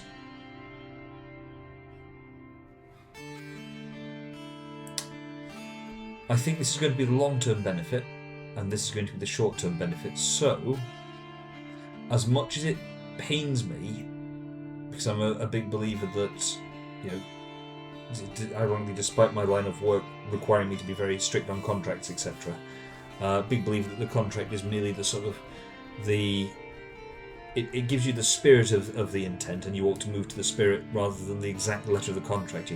Technically correct is only the best kind of correct in the Office of Bureaucracy and Futurama. But let's do that. Right, where were we? Not pausing, letting everything flow through. Can we add any more buildings? Is it worth it? Lentils, turnips, beans, buckwheat. Buckwheat could work. But all the food needs a map. We'll sort it later. Vendors happy going backwards and forwards. There we go. So let's level up our capital. Way. Now then. What can we build now? Right. Sorry, yes. So, population thing. So move up to the next population. So, what I actually want to do is to level up this place. So, what are you missing? Lentils. Why are you missing lentils? Because the region. Have we got enough lentils? Yes, it's just the vendor hasn't come to you yet. When the vendor does come to you, there we go, level up, and then in the commoners' buildings I'm going to make a raft port. Construct ships and employs naval traders to trade between regions. Port accessibility. Products can be transported to the port from these locations. Products can be transported from the port to these locations. And availability. Transport availability depends on the generated port location in the hashed area. Okay, so if I just zoom out a bit, you can see here what I was trying to achieve with this region up here. I can put a raft port here and another one here or here and get two-way trade. Hello, Arrow! How are you? So let's build a raft port. Construction progress 0 to 40. So, I believe... Oh no, we still got some free construction points. But down here we're now having to use carpentry points. And in this region, we have got some, but it's not an excessively large quantity. Just generically 100% efficient. I mean, we can work with it. Let's make another Carpenter's Guild. Has that... Yes, that... Okay, that used 3 points, which will slowly regenerate. Okay. So we've now got a decent amount here. Yeah, I'm good, thanks, Aero. Just exploring the demo of County of Fortune. Honestly, I haven't got quite as far as I was expecting to, but I am enjoying the game. It is good fun. The game is supposed to be released into early access. The developers have said Q4 this year, so the end of this year. There are only 2 of them. It's a 2-person team working on this. So it's not a colony sim in the traditional sense. I mean, it sort of is. You're building lots of individual settlements, and you're building up your entire county. So rather than like City Skyline or Caesar 3 or SimCity, where you build up individual roads within a settlement and you put individual buildings down, this one is more settlement go there, settlement go there. Roads, connect the settlements together, build your entire county. And the rather attractive screenshots on the Steam page have effectively this entire region with a big network of fields and logging camps and just general industry and settlements and so on. And it looks quite fetching. Right, what are we doing? So we put a raft port there. Okay, we can see that's come down. That's nice. That's logging. That's okay. So I also want then to put another settlement down here to be able to put rafts onto it. Can I go back over and see? No, I can't. I wanted to see where the regions were again. I think I can get rafts down here. I think that was the case. So what do we need here? Right, let's have a look. What do our commoners need? Fish. Actually, that's a good reason as any. Let's have a fishing port. Fishery. There. Hambledon. It works for me. And then, is that going to work? Yes. And let's get a mayor who is a fisher. Nice. Turnips, lentils, beans. Lentils, turnips, beans. And both of those can come down. Perfect. And then we'll come back to that in a minute to add the raft port. Cool, and we can chip some stone down and build this bridge to get the clay. Perfect. Absolutely, Era. That's exactly what I thought. I thought this sounds like a really cool concept, so I was really excited to play it. I am enjoying it so far.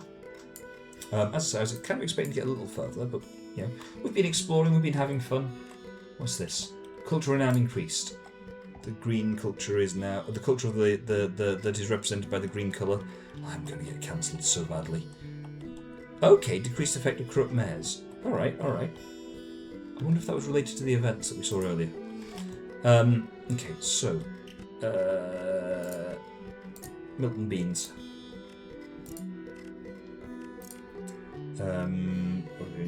Fish and fish pie, fish and grain.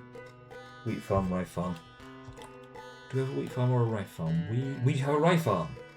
So we need a water mill to make flour. Can we make a water mill here? No, we can't. Not yet, anyway. So let's let time pass. Let's come down here. Have we got our raft port up? We have. Okay, so now let's try and... I'm going to have to look this up, I'm afraid. Trade routes. Trade routes always run between regions. Trade routes set to auto trade. Yes. Trade routes set to trade window.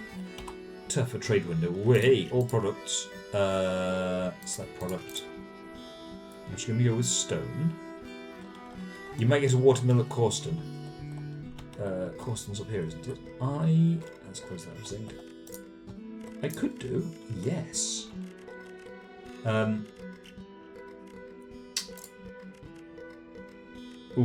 Maybe I'd have to upgrade it first. So, but potentially yes.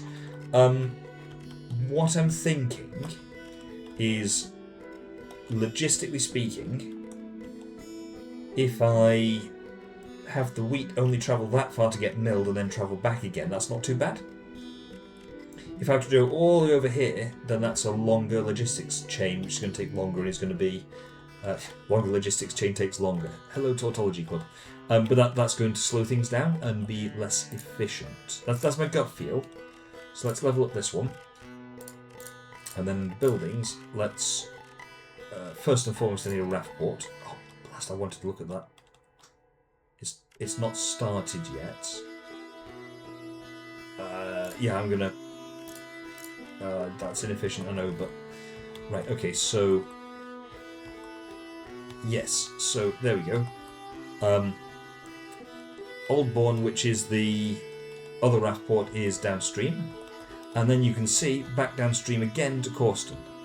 Obviously, this tributary, you can't go back up it, so I'm going to have to probably put another settlement here to make that work. But, principally, we're good with that. I'm happy with that, all things considered. Right, and then... We haven't got the grain farm yet. Why can't I? Because needs-wise I need to get... Right, okay.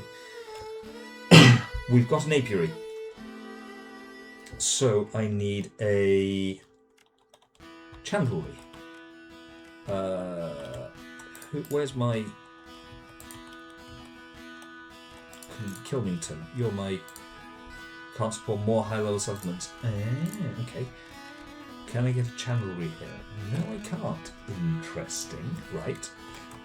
So milk and beans. Are you going to get a chandlery? Instantly, I feel that we're down the route of inefficiency. I feel like these places should have a level of, what's the word, commonality in what they're doing. Okay, what else can we do? Clay. Ceramic tableware. Ooh, okay. That's a long chain. I like it, but we're basically there. Where's my sheep production? There. Because this can have a cattle farm as well under construction. That's fine. Which means that... yoink, yoink. Nope, wrong one. Which means that we're going to get the leather. We've got to tan it, sure, so we've got to have a tannery, but the log's are already there, and then a toy watch. Long chain, but probably worth it.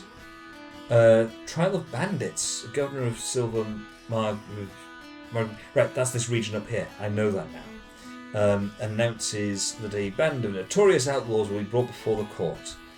So Lawrence and Tristan and Mark have been rounded up for their Factorio crimes. Yet whispers spread that the criminals enjoy protection from powerful patrons and their release is already being sought. Go and write to your counsel and choosing who will take the keyballs in the trial. So, after a while I'm just going to want a autofill button, I suspect, give me the best combination. So 4, 5, 5, 5, 5, 7, 1, 6, 7, 14, 13. It's not quite as good as last time, but let's see how it goes. The affair was resolved. The whole fell silent as first delivered the sentence. They were steady and final. Theobaldina's meticulous record gave the judgment weight no voice could contest. Chains rattled as the bandits were led to the scaffold, and for the first time in months the people dared to speak of safety. The patrons who'd whispered for release offered no protest, their influence shamed into quiet. The affair resolved, relationships increased. Good. Tallow and potash. We've got tallow, we haven't got potash, but we could. We do need to place another settlement. Oh, come on. Oh, actually, no, that's a narrow thing. Another settlement here to be a raft port on this coast. I don't actually know if this is going to work, by the way. This is purely me theory crafting, saying, hey, I think I can create a circular route using the geography of the place. We'll see. So a slightly inefficient potash works here, also doubling up as a raft port to receive. Too far from the region's capital. Uh-oh. Alton Towers is going to become my region's capital. Oh dear. Right, potash works. Actually, before we do that, let's just double check the hide from cattle and logs. That will be doable. Music instrument workshop. And we have here musical instrument workshop, buildings.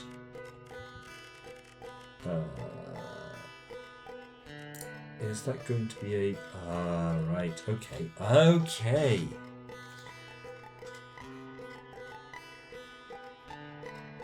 Tristan says you might have times when you want to use slightly worse ones to try and improve relations, but it does sound like it wouldn't be, presumably, something you want much. I agree. To me, that comes down to the question of how hard is it to improve relations versus what's the fallout if you get an unfavourable judgment. Okay, I'm sensing here, and let's just check it at the... Oh, no, yep. Yes, there we go. So, you've actually got to be very careful about which settlements you level up. I'm thinking I'm going to level down Milton Beans in favour of Kilmington so that I can put in the musical instrument workshop as well. Need stone, masonry points for the Masons Guild. Right. So, I need a Masons Guild, but I also need a... I don't need a potash farm, do I?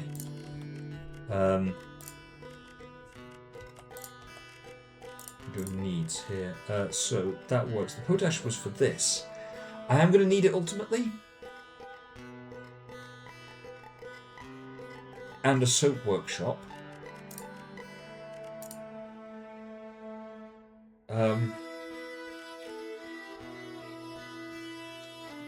Okay.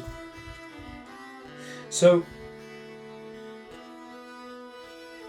towards the start of the stream, I was saying that my general concern is that once you solve the core gameplay loop in a lot of colony sims, you're into just sort of, rinse and repeat, just clone things. This was the big problem for me for Caesar 3. Once you've got a stable city, it was just basically do what I've done, but do it again 3 blocks over, or a bit more than that, but you get the idea. Then just copy it and paste it a couple of thousand times. Caesar 3 solved that. I mean, obviously it's a much older game, but it solved the problem by having you have objectives which are actually increasingly challenging to get the balances right. You've got to be more and more precise as you go through the narrative of the game. This one, the peasant production chain, there's 4 layers here, is actually very simple. Get logs and turn them into wooden chests. We've got a single town that does it. But these are a lot more complicated. Now, I still think it's going to be a solved thing, but it's forcing me to think about trade a lot more. So my immediate reaction is, this region is... Where are we? It's 3 more settlements, it's done. That's it. Each settlement can have 3 buildings at each level. So, if I'm very efficient, I can probably make it work. But let's be honest, I am known for many things, and that level of efficiency is more of a Mark thing than a me thing. So I am going to have to trade. I can't do it entirely contained within the region. Which is good, that's interesting, that's exciting. That is exactly what I personally want. Okay, right, so we're going to need a masonry guild and we're going to need potash. So I'm just going to say, you know what? For the sake of time, let's do them together. Let's accept a small wooden bridge there, and roads from there to there, and there to there. There we go. I do like this graphics effect. I really do. I think it's fantastic. Okay, then we're doing potash and we're going to do masonry. You are a phenomenal chap. As I'm learning more about this, I'm starting to see who's better and who's worse. So, fortunate. I might have done myself a disservice earlier with my... Oh! Interesting. I've been noting that this has been getting smaller benefits the more mayors you've got, and now it seems to have capped out. So that's a really interesting one. You can't just keep building up and getting more and more bonuses. This is not going to scale to infinity because you built your just more and more settlements. That's not a a sort of Xenos. Sorry, it's a Xenos Paradox one rather than a unstable, unbounded series. It's converging to a value. So effectively, from an assigning measure, you've only got so many points of good relationship to spread between the houses. Interesting. You're getting the mayorship. The road changes the field. Does it have any impact on the actual numbers or just the graphics? I think, Aero, it's just the graphics, to be honest. But being brutally honest about it, I'm not 100% sure. I've got a grand total of, I think Steam will say 3 hours game time, maybe 3.5 hours game time, of which an hour and a bit is basically the game opened whilst I was fiddling with OBS, making sure that sound capture was working. So it's, or me just sitting there reading things. Okay, so what do I need to do? I need to go you. Lentils, turnips, beans. I think those are the ones we've got. Yes. And then wait for that to go through, and then I'll put the raft port in. I thought it said speed was so speed of travel is affected by road condition. I managed to click on a vendor. How have I done that? I mean, they are the size of you're bigger than the trees and the houses. So yes, the road here, the speed that you travel down the road is affected by condition. So the field moving doesn't matter, as far as I'm aware anyway. Maybe it does, but as far as I'm aware it doesn't. And the first times I put road in, I was genuinely a little bit panicky about putting too many roads through fields and ruining productivity, etc. The road, if it's underutilized or overutilized, gets increased upkeep costs. You've got this green zone in the middle that you want to go with. The speed that the vendors travel down the road, if it's in good condition, is faster. Obviously, if it's overgrown, then you're fighting through bushes and that slow you down. And if it's overused and it's cracked, it's covered in potholes, then you can't go too fast because you'll break your cart, etc. So that's kind of the concept here. But graphically, graphically it changes, but I don't believe that's changing the actual output of the buildings. We could test it, in fairness. Overall building productivity. I'm not seeing anything from roads. Doesn't mean it's not there, it just means I can't see it. Okay, so I need to level you up to make it. Oh, I forgot about that. Right, potash works. We're getting potash and charcoal. Excellent. What did I want to make? I wanted to make something that I can't. Ah, right. Oh, I'm. Let's send stone. Add. Select the start and end regions to create a new trade route. From there to there. Automatic. To ensure the best distribution. Okay. And what I'm hoping now. Look at it go! It's a little raft with stone on it. Oh, check it out. Then does that mean that I'm just gonna go. You know what? Let's take this in. I'm going to build a Mason's Guild here as well. Have I already got a Mason's Guild? No, but I'm going to do it. And then I'm going to make a stone bridge here. And our problem from about an hour ago is... Oh. Christ, I haven't got the wretched... Alright, fine, we'll let that build up. Okay, so... right, region. I have got 9 settlements. The region's at that level. I think I'm going to need to focus on getting Kilmington to a state where we can upgrade it to the next level. So, use local instruments workshop. That one. What do you out of stock? Fine. Hopefully that will come through momentarily. Grain. Are we getting grain from wheat farm or rye farm. We've got a rye farm. We need a water mill. Buildings.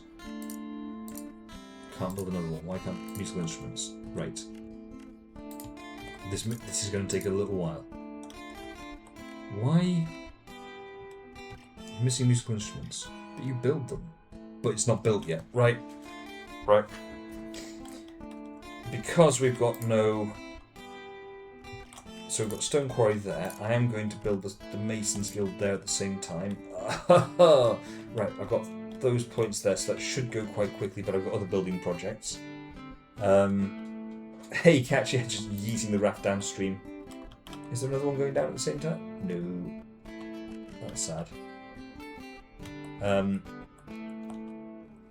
Okay, now, are we... Right. This is making my head hurt. What time is it? 10 to 10. Okay. It is 10 to 10. I'm thinking we go through a few thoughts of what we've seen so far. Is this something that you're interested in seeing more of, chap? Has it been interesting to see the demo of the game? If so, I'll do some more of it. If not, no worries. It was fun to do once, and I'll play it sort of privately offline.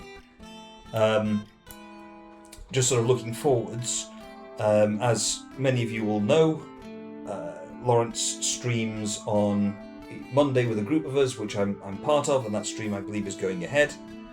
So do look out for that. And then next Wednesday, I was going to play Phasmophobia with Pete. And stream that, so it's Thursday, 8 o'clock UK time next week. The Factorio stream on Monday with led by Lawrence. I won't stream that, I'll just be there as supporting characters in the background, as it were. That's a 7:30 UK time start, and then Lawrence has got a solo stream on Wednesday. There's a group of a few of us who stream and do things together as a group, and I think between us we're starting to build up a respectable quantity of content offerings for your consideration. How's that building going? Nearly there, right. And then... No, sorry, that's maintenance. Wool Tunic Workshop. Let's look at the right building. Right, it's still going. Where's my Mason's Guild? There it is. Builders... One's on, two are travelling. Oh, we employ builders, right, okay, is that now working? It is working, excellent. Right, so that means that in theory we can now build this. Click on the right thing, getting there, 725. Okay, so that'll come through shortly. Okay, so overall, what do I think? I think it's good fun, I enjoyed it. It's nice and relaxing, and it's just given me a thing to actually get my head around and try and work out what's going on, which I'm enjoying. Couple of obvious thoughts. I don't see anywhere obvious where I can see stockpiles of resources. I can see carpentry points up here, but I can't see masonry points being accrued. And if I'm being sort of honest about it, I also can't see... Oops, sorry, game sounds like tab around to see the Twitch thing properly. There we go. As I sort of look around at the various towns, I can't see anywhere where we're stockpiling produce. So we've got... Oh, hang on. Stock. I take it all back, I've found it. 2 hours in and I've found it. Right, okay, so that answers that question, because I was very confused by that one. Because there's the implication about, you know, the farmer perk giving you your first 3 granaries completely full. No, there we go, there's a stock control, presumably for each settlement. Yep, there we go. Right, that makes sense. Okay. So you've got no stone in stock, but you've got a stone quarry producing 35.7. Interesting. Okay, so there's that. It would be interesting to be able to see that at a region level, because you've just got how much you're producing, how much you're consuming. There's no obvious hey, and I have this much in stock throughout the region. That would be nice. The water management thing, I mentioned this when we were placing our first settlement, and I've always assumed with every other city builder that water supply is being a thing. This, makes a lot of sense. What's really interesting there from a game design perspective is it's removing a constraint, which means that I've got one less complexity to think about in placing settlements. If you're not careful with that, you end up with a sort of too easy game, but it's compensating by having more complex production chains. And I'm limited to 3 buildings per population level per settlement.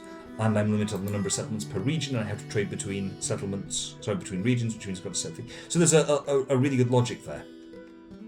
So I think that's well balanced, personally. Logistically, roads are fun. I really like this kind of mechanic. We've got one which is finally down to 2.1. That was definitely higher than that. I think it was 3 something earlier. Yeah, 3.5 here. Hey? 3.5, fair enough. It is what it is. But yeah, these are definitely coming down in price from when they... 4.3? I wonder what affects that. 2.8. Definitely coming down in price over time, though, as they are in the nice zone. Length, absolutely, length is part of it. And as is the banding here. Nearest connected, handled by the nearest connected settlement builders, and then you've got your... Oh, you upgrade your road. Improves its properties. Interesting. That's, I think, to explore another time.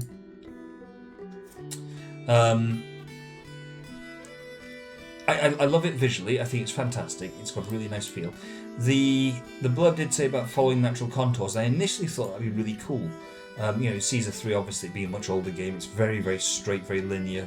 And if you do City Skyline, you can build curved roads.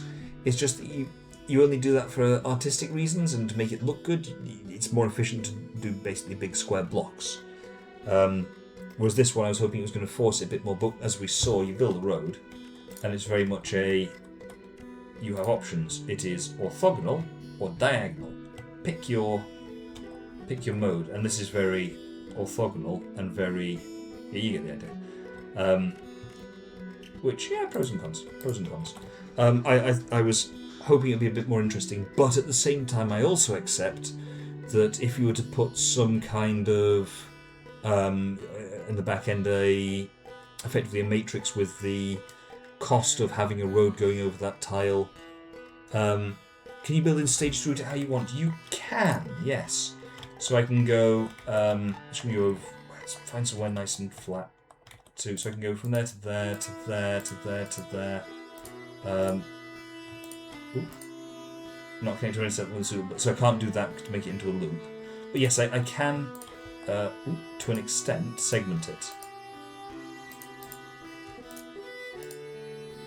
Is that a destruction? Remove existing road. Yes, it is. There we go. So you can do that, which is a more. It's a bit more fiddly. Actually, let's do that again for a second, because I'm just going to build 2 bits like that. Small roadside shrine stands not. Small roadside shrine that stands not far from Aldbourne. There.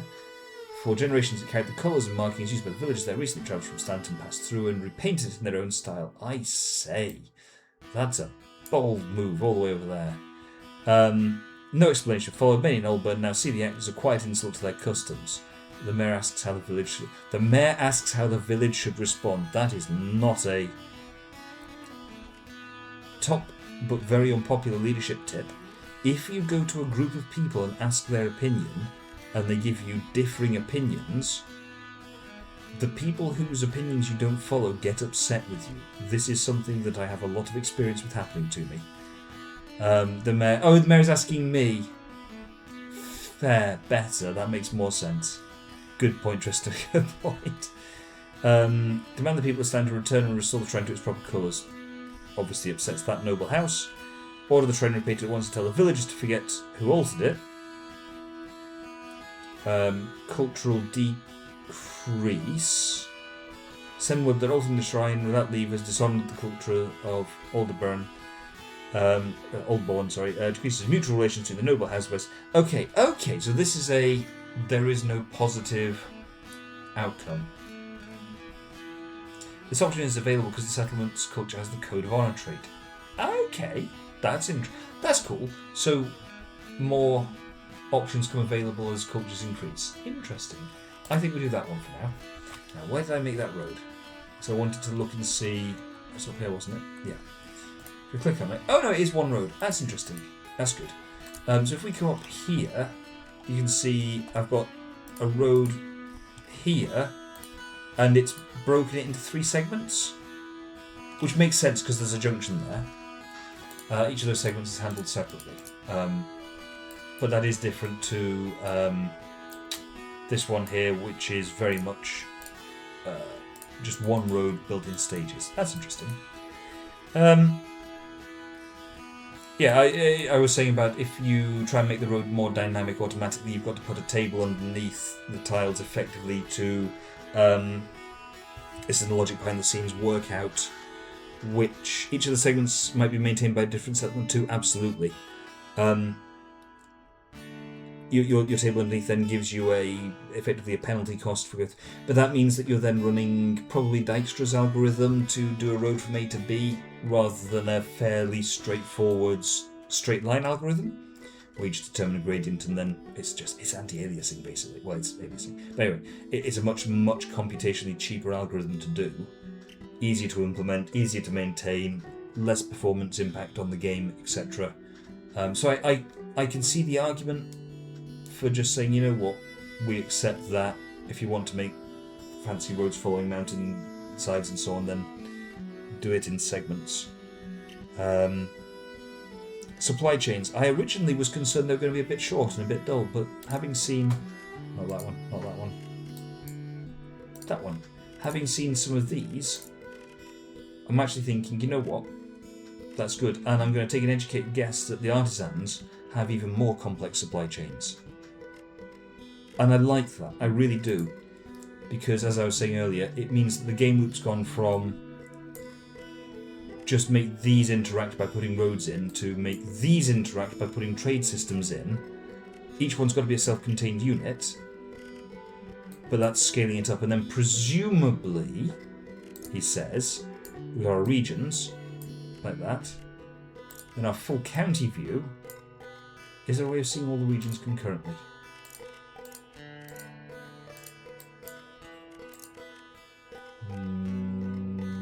No. Not all of them at the same time. As we go to the county view, and you've got multiple county view with multiple regions and settlements.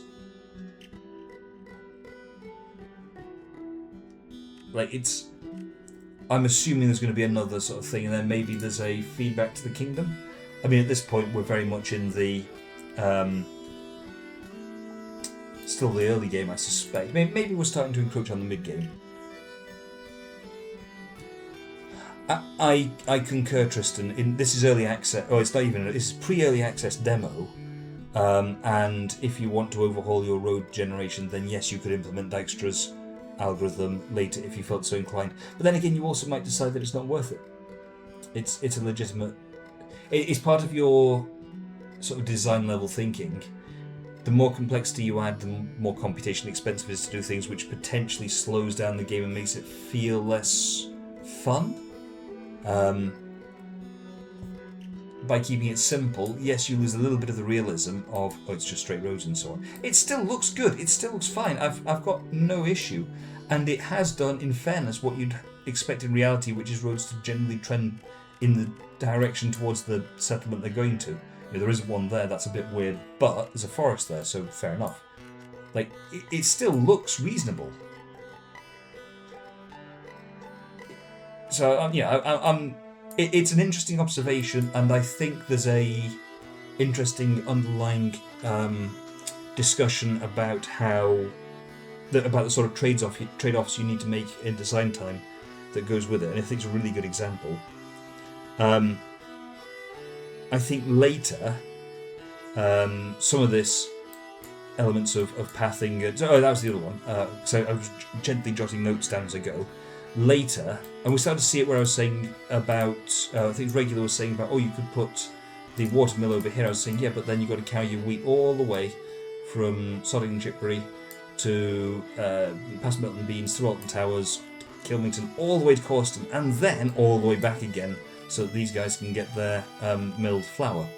Whereas if you put the mill here, then you grow it, mill it locally, and then it's distribution once. Right now, I don't feel that actually matters that much, but I do feel that later on that's going to become a much bigger deal. But I'm not sure why I feel that, other than my sort of natural mathematical inclination towards efficiency be good. If there's no efficiency cost, if it's just, as Lawrence would say, it's just latency, then, fair enough, doesn't matter. It's just it takes a bit more time for the vendors to walk around. And that, in fairness, is okay in quotes. So maybe that'll mean more later. Cultures and the politics and house relations and so on, I haven't seen enough to really say much about yet. I hope that those have got a really interesting extra layer to the game.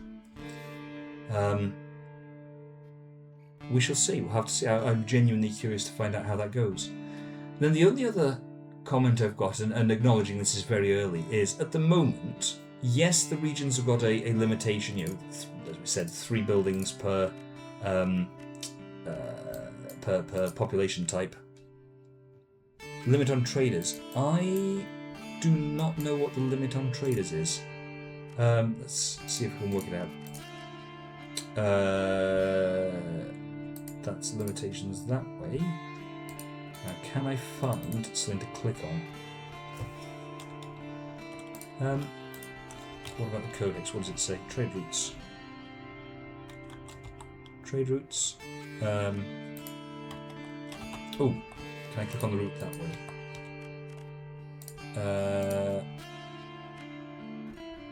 There will be a limit, I'm sure. I just don't know what it is. Yeah, I don't know, I'm afraid. Vendors, top right. Vendors are different. So yes, you've got a number of vendors who are bimbling around at this guy here. I mean, he doesn't belong to Hambledon, nor does that one. Not good examples, but yes. There we go. Aha! Hambledon can't get to Bidenden, and presumably vice versa. Yeah, they're too far away. That's interesting. That does put some limitations on it. That's very interesting. Fortunately, I don't think they're going to want to talk to each other that much, but it's worth bearing in mind. I hadn't thought about that. Although, can I solve that by putting a road in? So rather than it being this arcing long road, can I... See, I can't build over that mount, it's too steep. But I can just do orthogonal and then carry on. Ooh. Who put this mountain here? That seems very inefficient.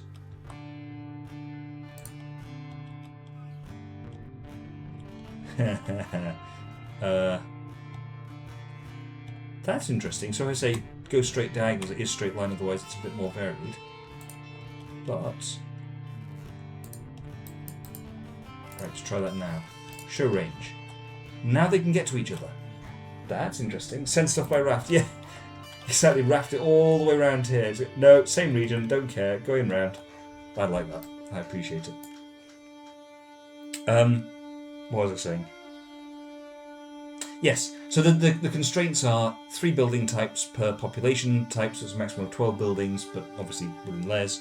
Per region, regions are capped at a number of, let's use the right one. Regions are capped at a number of settlements, so there's a limit there, but you can just build another region. Now, in fairness, we do have a total number of regions we can have, so there is a limit. So we are going to be up against that, which is a constraint. But I'm not really seeing any external pressure that, like, I've just left this running whilst I've been talking for sort of 10-15 minutes, and I'm not really seeing any sort of pushback or constraint. If this was Caesar, then, in fairness, on the easy versions that's true, but you'd be getting barbarian increasing in strength barbarian attacks, which are draining resources, etc. For its Factorio, you've got biters.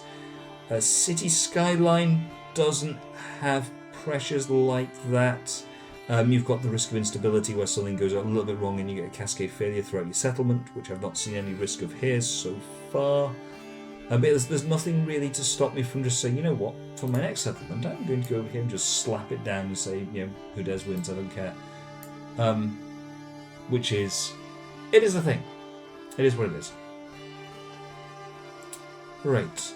I think, though, I'm going to save this here.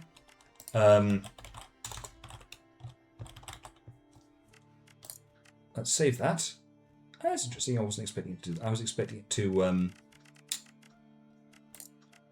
return to game by default. But what I am going to do, though, is to stop here. Thank you very much for watching. I do appreciate it. I really do. If you did enjoy, do let me know, because it does encourage me to try more. I started streaming about a decade ago.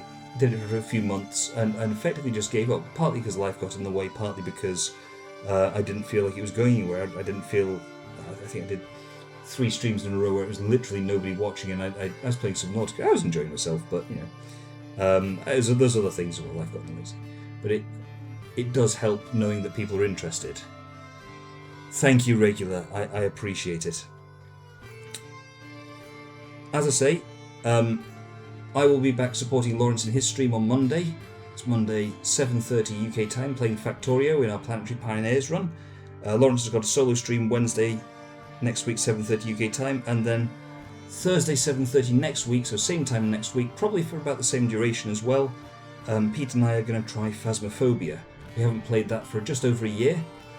It is good fun. There's been a whole bunch of mechanics updates that we've not looked at because we wanted to basically try playing the game together on stream and see what happened. So, thank you very much, everyone. Thank you, Aero. I appreciate that. I really do. Okay, so I'm going to say thank you for watching again. I really appreciate all of you. See you all on Monday on Lawrence's stream or next Thursday on my stream again. Thank you for being here. Take care. Look after yourselves. Good night.